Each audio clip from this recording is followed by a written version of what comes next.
Welcome back to the Friday show, brought to you this week by the Thoroughbred Aftercare Alliance. Normally, I would toss it over to bloodstock editor Joe Nevills to tell us a little about what's going on with Thoroughbred Aftercare Alliance.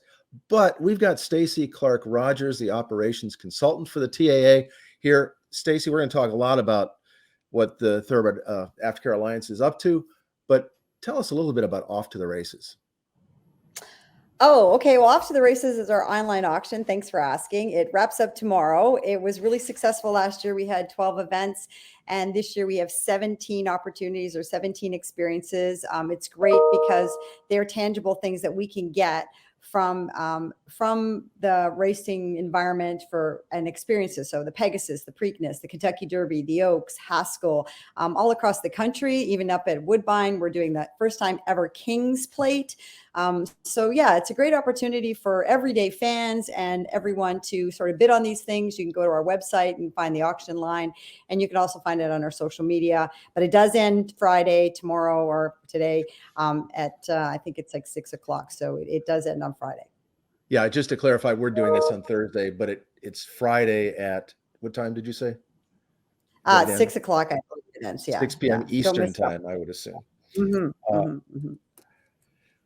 So, Thoroughbred Aftercare Alliance has been around since what, like 2008? Yeah, the discussion started, and I'm going to try and get rid of my email here. The discussion started in 2011, and they started really kicking off again in 2012, and about coming together as an industry for an industry initiative to find a way to support aftercare and find sustainable funding, and also find organizations that would do a good job for our accredited organizations.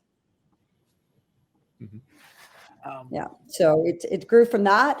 We all met. You might have heard the story, I'm sure, a few thousand times. We all met at Belmont back in the day, and then it kind of grew. Lots of meetings at Keeneland. We started with seed funding money, and our seed partners were Keeneland, the Jockey Club, and the Breeders' Cup, and that sort of established the TAA, the Thoroughbred Aftercare Alliance. At the Jockey Club office is where our headquarters is, and sort of helped us grow to become sort of the accrediting body. We're the only organization that accredits these aftercare facilities and organizations, and then also help find them some sustainable funding. And then in addition, also help them find a way to grow their own business practices and their own funding raising mechanisms. Mm-hmm. And tell us a little bit about the growth from there to now. Has it sort of met expectations in terms of how many different farms have bought in, how many different how many different retirement facilities have joined the operation, joined the TAA, and also how many sort of inside the industry buy-in from, I guess, inside and outside? Yeah, I think, that's a good point, Joe. At the beginning, I think we had lofty goals, as we always do in this industry, about having some sort of systematic way of doing things, and we'd all fall in line. And we thought we could have sustainable funding from breeders and from racetracks and from sales companies, and the list goes on. The idea was at the time that we would have sustainable funding for every touch point of the thoroughbred's life, from conception to retirement. Unfortunately, as John Phillips liked to say, some of those on-ramps became off-ramps. So that I gave it the office line. The Stallion Farm gave, then they didn't want to give here. And when they raced in a race. And so I think Natalie at the Paulick Report did a good overview of a horse that might be lucky enough to have established every touch point in the thoroughbred's life. And I think the average, and I'm just guessing ballpark here, I think the average 401k for a thoroughbred that was lucky enough to pay a registration fee, pay a reported mare's bred fee, be bought at the sale for X amount of money, run 3 times in New York, that their particular horse ended up with $340 or something. Yeah. So it really wasn't enough. And we haven't had that sustainable funding model grow outside of what we established by about 2017. And so, when we look at it in retrospect, could the numbers have been more? Could they be less? I think we have to sort of recognize 2 things. It's more than we thought it would cost.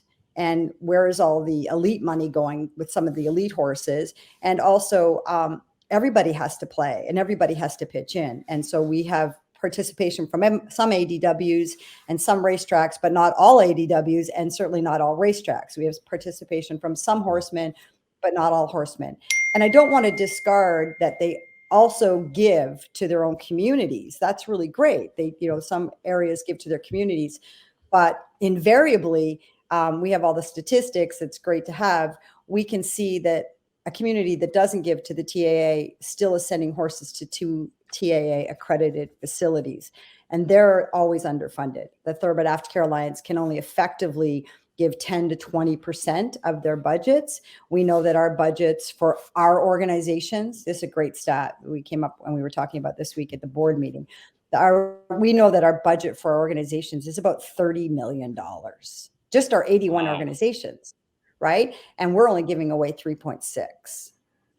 So this is, and I'm not saying that they don't have funding from other pockets in the industry, but it's a real issue. And I have this 80-20 theory that 80% of money in aftercare goes to the 20% of organization, the 20% of the horses because of other elite situations.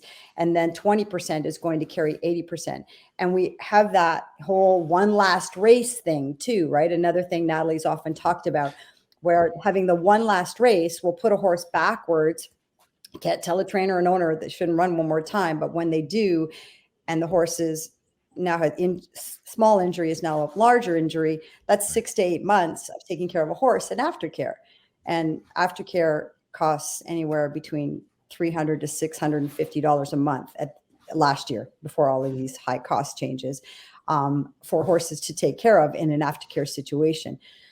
So I think it's imperative that we understand as an industry, we have a great model, and it was great to have this initiative started, but the disconnect we have from this model is that we haven't solved the problem. And I think a lot of people would like to think we have.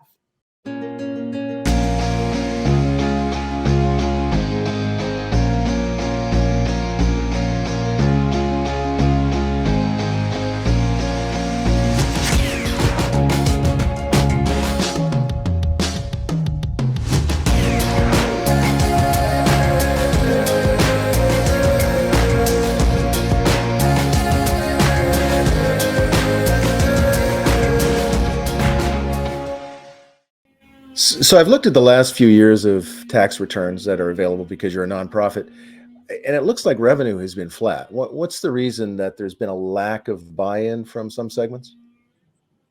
Yeah, I think it's because people think the problem's solved and that they take care of their own. So that is something we often hear, which may or may not always be true, but it's a good thing to say.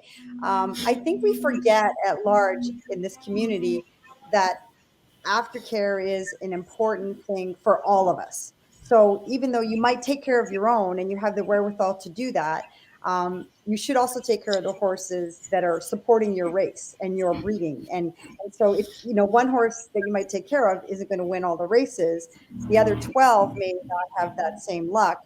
And often we don't have this problem in the very best racing. We have this problem when horses fall through the cracks and then they end up in somewhere else. And it's, then it's like, well, it's not my responsibility anymore, and I shouldn't have to do that. And no, it isn't. But as a whole, it's our responsibility. And those who should do more in order to lift the sport up. And we always say a rising tide floats all boats. If we can get those who can to help those who can't do it so easily, business-wise and marketing, then yeah, that's not me, by the way, that noise. I don't know what that is. I have a construction project across the street, so I'm letting everybody else hear it. And so that's one of the things that I kind of run into when I talk to people about funding is there's this mentality of, haven't they already bled us dry enough? And not just the TAA, but just all the sort of different things that you have to buy into for sustaining different eligibilities for things, and, just sort of the peel offs of things. And I've seen some people push back on the idea of, why are they going to peel more off of us on this when, margins are what they are? What's kind of your retort to that, I guess, when somebody says, like, I'm already paying enough for, horse racing is expensive enough. Why do I need to pay into this? Well, we can see how much people are paying for the TAA. So that I don't think that's always the case, although there are some very generous people and very generous organizations that help the Thoroughbred Alliance. it's that bigger, the bigger picture. Are we all in this for the bigger picture? And paying too much, or we do have a problem in this industry. The two things we do, from my opinion, these are just my outtakes, have been in the racing industry far too much of my life, since I was 12, so a couple of years, that we do two things in this industry. We sell bets and we sell horses. And that's where we make the most money, right? If you look at it from 10,000 feet, and the selling of horses, we do pretty good there. We do make a fair bit of money. It could be more, but why would they carry the whole burden of paying for aftercare when we haven't got enough from the selling bets part, from the racetracks themselves, or from the ADWs, or even, God help us if we get into this whole, sports betting thing. Are we going to miss the opportunity? Are we going to miss the opportunity with HISA, where we could all be part of the bigger picture of discussion? Because this perception that aftercare is sweet and you all are doing a great job, and that's lovely. That's kind of people to say. But I like to say we're only the Uber driver. Like, this is an industry initiative. These are not particularly the staff and the organization's horses. We're here as a support, and as an entity that is built, that is second to none. I've spent many conversations and Zoom calls with Australia and France and Japan, and helped them develop their programs, because the board that decided about the TA infrastructure was very thoughtful of how to build it. Now that we have it built, we're like, oh, okay, well, anyway, back to the 2-year-olds going this year. And as an industry, we forget we have to have follow through, because if we don't have follow through, no one else is going to take care of this for us. And we have, at this time, 1 or 2 groups dropping a year that have been with us a long time. They're exhausted, suffer from compassion exhaustion. They can't do the work anymore. Asking for money is, I like to quote Jen Reutz here. Jen Reutz says, when you talk about aftercare, it's like asking somebody how you feel about Jesus. They're like, I got a feeling, but I'm not going to talk about it with you. And so it's sort of the same thing, right?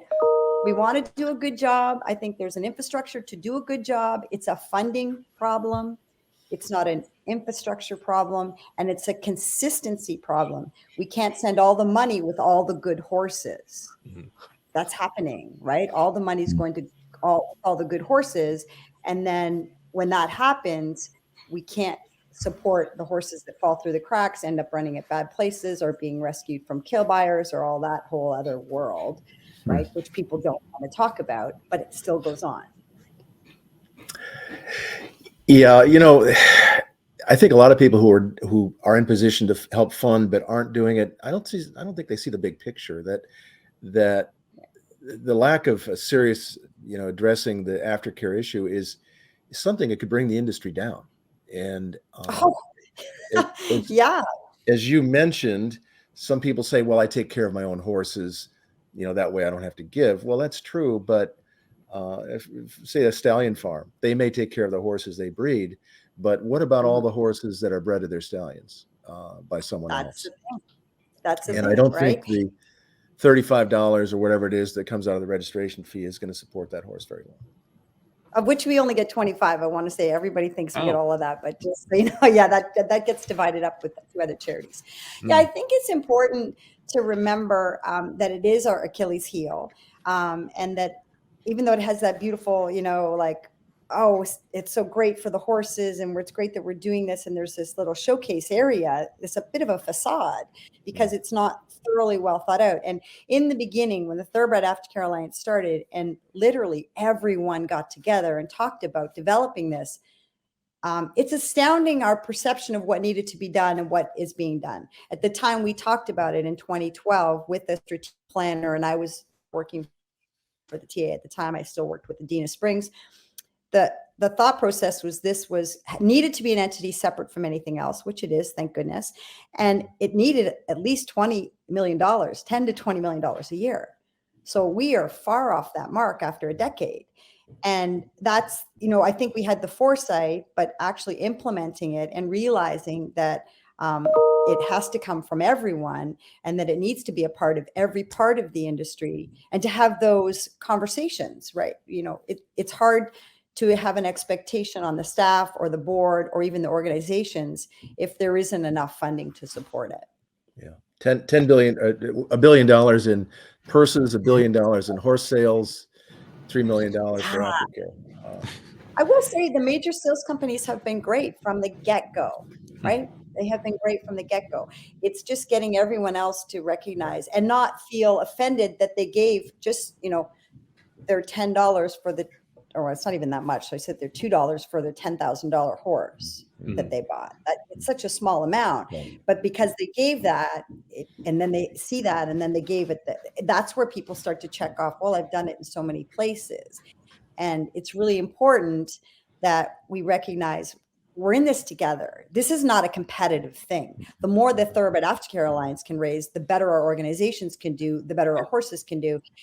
And we have, this problem with sound horses, right? They still take 6 months to a year. We give our organization, as a sidebar, we can call it retraining for 2 years, because we recognize that it can take up to 2 years. So that burden is on that organization to carry that horse for 2 years. So let's talk about some of these organizations, the accreditation process.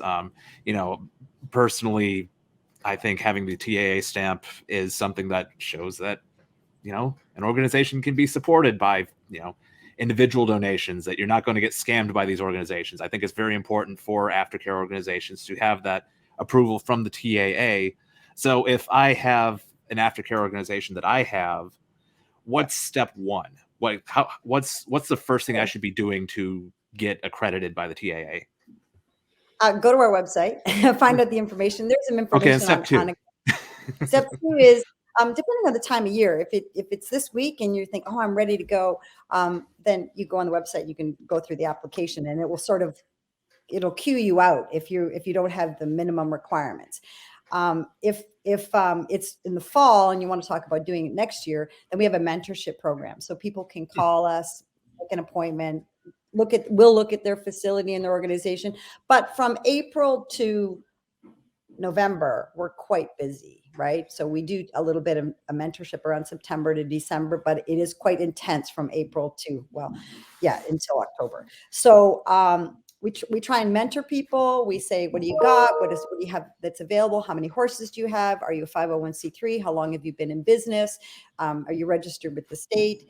And then we break it down from there. So it's still a personal thing. We personally talk to every one of our groups. Janice Tolles, who works with the TA since the beginning, is an amazing person to have on our team, because she's like a hidden rock star. People, when they finally meet her in person after working with her, are like, oh my God, Janice, because she really does help them get to that place. And we've had groups that weren't good one year, and then we help them get through it the next year, and they're a model group this year. So that part, if someone wants to be accredited, contact us through our website, and we'll work out what's the best plan for each individual group.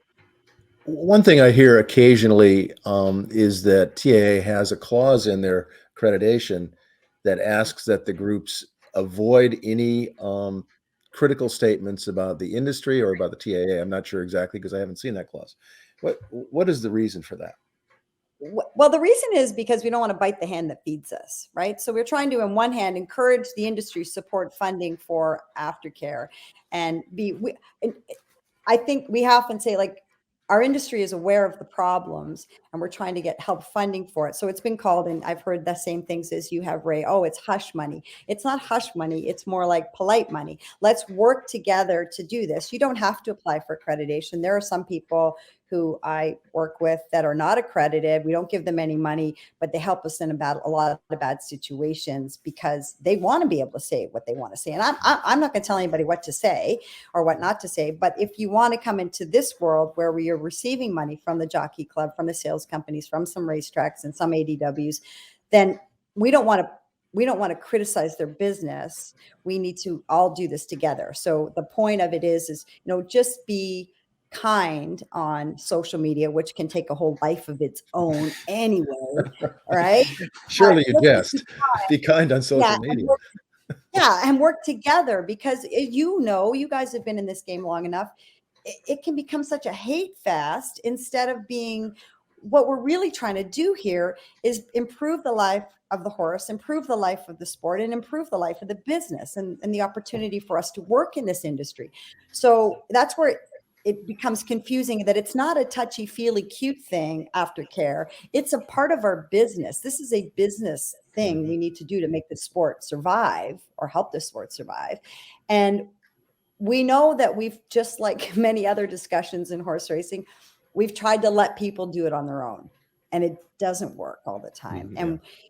And we need to have some sort of position in which we work together and we support it, and we ask questions. I love it when someone calls up and says, hey, can you tell me how this works? Or what am I doing when I'm giving you money at the sale? That's great. And not enough people ask that. And I think people assume that more is being done than is being able to be done. Mm-hmm. Now, can you give some of the general, what makes a good candidate for a TAA farm? I understand that you don't even necessarily have to be a thoroughbred exclusive farm. It's kind of percentages of having thoroughbreds on the property. Is that correct? Yeah. So all the organizations, some of them are fantastic. Like there's one in Maryland that is multiple breeds and has, the minimum number of thoroughbreds or a little bit more. So some of them have all kinds of equines, which is, a good conversation because they have the same problems. And we've also mentored, other breeds. The Thoroughbred Aftercare Alliance is from spending a lot of time through the Thoroughbred Aftercare Alliance office. So it's still equines, it's still a community. They don't necessarily have to have all thoroughbreds, but they have to have at least 5, or they have to adopt out, I think it's 10 or more in a year. So we try and keep the number up there. And the minimum 5, we have some groups that just had 5 for a long time. That was it. And their grant would be proportioned to that herd size at some level. And then some groups have other businesses.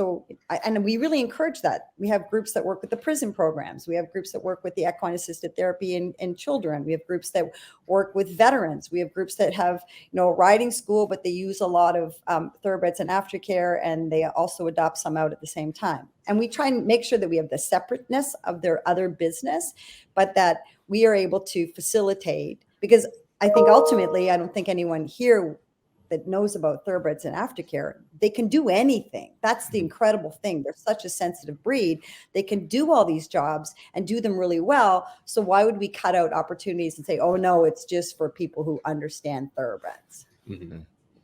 Well, Stacie, thanks very much for taking the time to explain what's going on with Thoroughbred Aftercare Alliance, what you're doing, the accreditation process, and the fact that the issue is not solved. It's a process.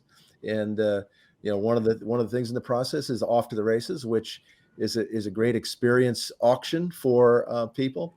Closes Friday, I think at 10 p.m. actually, when bidding closes. Thank you for checking. Good luck with that. Yeah. And thanks again for your support and all you're doing for all of us, really, at the Thoroughbred Aftercare Alliance.